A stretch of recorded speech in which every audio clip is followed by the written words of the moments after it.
Hey guys, and welcome to the video. We're going to be discussing the website Rotten Tomatoes and the fact that a PR firm has been paying people for positive reviews.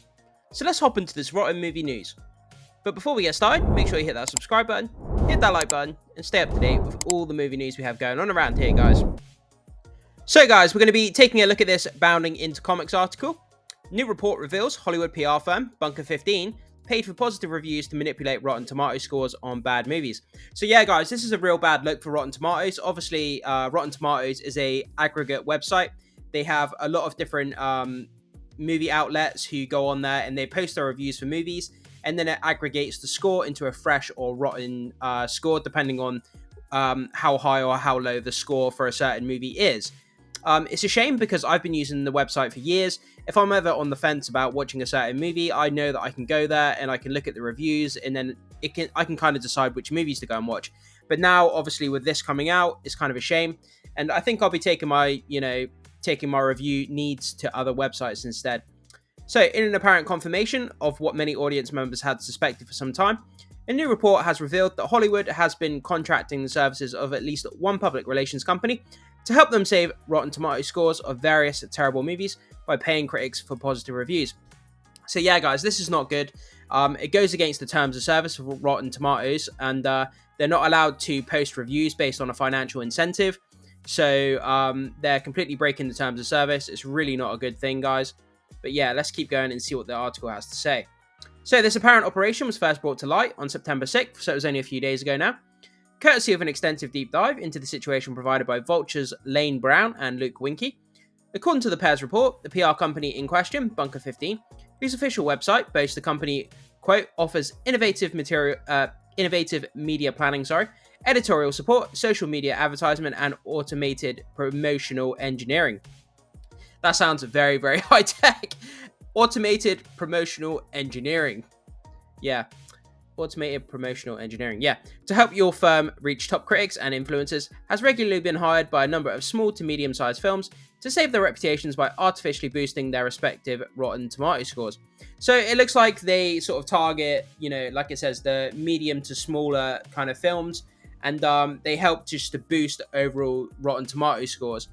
And detailing their activities, Brown and Winkie explained, while most film PR companies aim to get the attention of critics from top publications, Bunker 15 takes a more bottom-up approach, recruiting obscure, often self-published critics who are nevertheless part of the pool tracked by Rotten Tomatoes.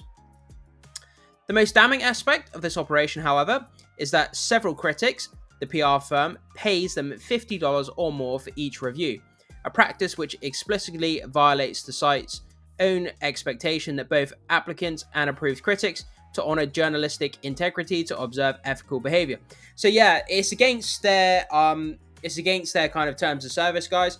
The reviews shouldn't be posted based on a financial incentive, and you can completely understand why. If you're going to go on and read a load of reviews about a movie, you don't want to know that, this critic's been paid this much, this critic's been paid this much. Well, then obviously they're going to have a certain bias towards movies if they've been paid to post their reviews. And yeah, guys, it just kind of breaks down the whole point of the Rotten Tomatoes website. When pressed by an outlet on this latter accusation, the review aggregator elaborated on their above rule and affirmed they do not allow reviewing based on financial outlet. On such recipient of Bunker's 15 services, as noted by Brown and Winkie, was Daisy Ridley's 2018 Ophelia. Produced with the aim of recalibrating the classic Shakespearean tragedy of Hamlet, so that its unspoken, complex heroine may share her own story, the film walked away from early screenings with a poor 46% rotten score, and across 13 critics, as calculated by using the site's own criteria of blanket, classifying a critic's thoughts as either positive or negative, and then dividing the amount of positive reviews by the overall number of aggregated reviews.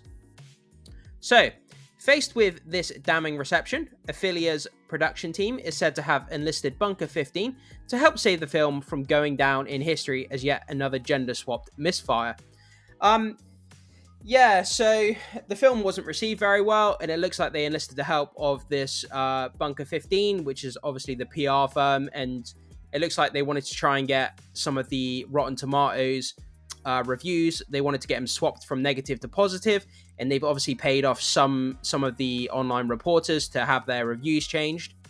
So to this end, the PR firm proceeded to reach out to various critics who fit their above criteria and encourage, I'm doing air quotes, accidentally hand them money, as you say,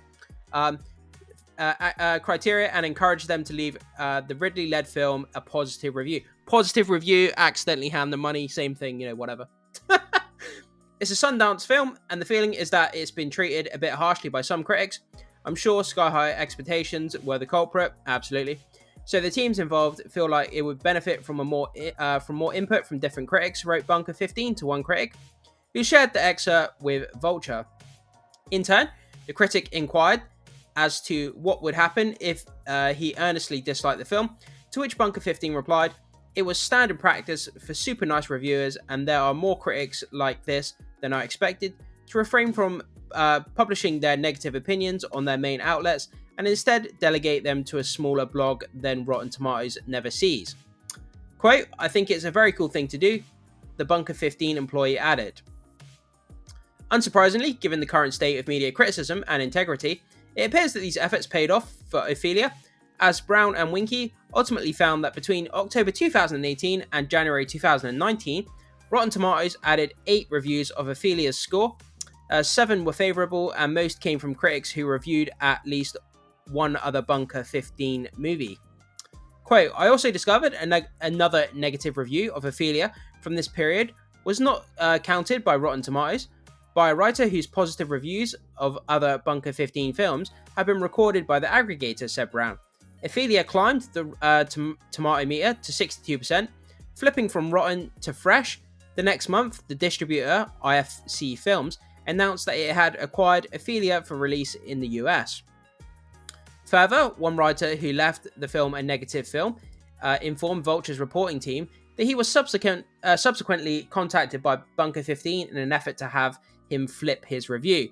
So yeah, this PR company, Bunker 15, like it says here, they're contacting these smaller independent kind of outlets or journalists who write film reviews, and they're quote unquote giving financial incentive to have reviews flipped, which Rotten Tomatoes shouldn't be doing.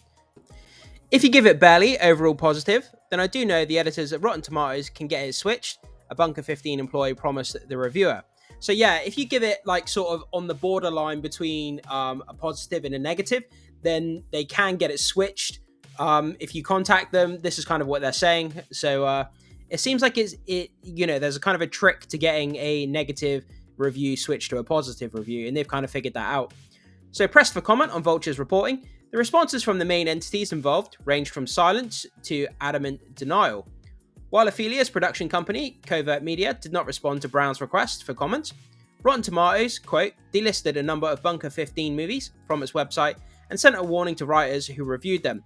So this is good on the side of Rotten Tomatoes. They're being upfront. They're doing stuff about it. They're being productive with what's going on with this stuff. They're not just sitting back and kind of twiddling their thumbs, so to speak. They're actually pursuing this matter, and they're sorting it out, and they're writing notes to people and saying, look, we're not going to accept this. And good for them that they're actually doing something about it. So, quote, "We take the integrity of our scores seriously and do not tolerate any attempts to manipulate them." Good for Rotten Tomatoes. It's good that they're saying that. The review aggregator told Brown, quote, "We have dedicated teams who monitor our platforms regularly and throughout and thoroughly investigate and resolves any suspicious activity." Yeah, this is great. This is what companies need to do. They need to be proactive in shutting this nonsense down. Rotten Tomatoes is a great website. Like I said, guys, I've used it for years. I think it's brilliant. And it's great that they're pursuing this. They're shutting people down. They're making sure the website stays, making sure it stays fair, and making sure this activity doesn't go unnoticed. So further, as of writing, Rotten Tomatoes has Further, as of writing, Rotten Tomatoes has wholesale delisted Ophelia from their website. That's great. So they've got rid of the movie, which is absolutely fantastic. This Daisy Ridley movie that received these kind of paid reviews, they've got rid of it, which is great. So speaking on behalf of Bunker 15, founder Daniel Harlow met Brown's claims with an assertion of, "Wow, you really are reaching there." Quote, "We have thousands of writers in our distribution list," he said. "A small handful have set up a specific system where filmmakers can sponsor or pay them to have review a film." Yeah, but that goes against the Rotten Tomatoes kind of ethos. So you can't, you can't do that. But yeah, guys, so that's kind of where we are with this kind of story about Rotten Tomatoes. So the PR firm Bunker 15, they're paying for positive reviews to manipulate Rotten Tomatoes scores. Rotten Tomatoes have been proactive. They've messaged people and said, look, we're not going to accept this. So it's great that they're doing something about it. It's a shame because, like I said, I've kind of lost a bit of confidence in the website now. If it's going on with this PR firm, how do we know that it's not going on with other PR firms? Maybe it's something Rotten Tomatoes needs to investigate. I'm sure they're already on the case and they're probably already investigating it. But yeah, guys, jump into the comment section. Let me know what you think about this story. Has it affected your kind of confidence in the Rotten Tomatoes website? Are you going to continue to use it if you use it now? Let me know what you think, guys. I'd be really interested to hear your comments. Thank you so much for watching, and I will see you soon.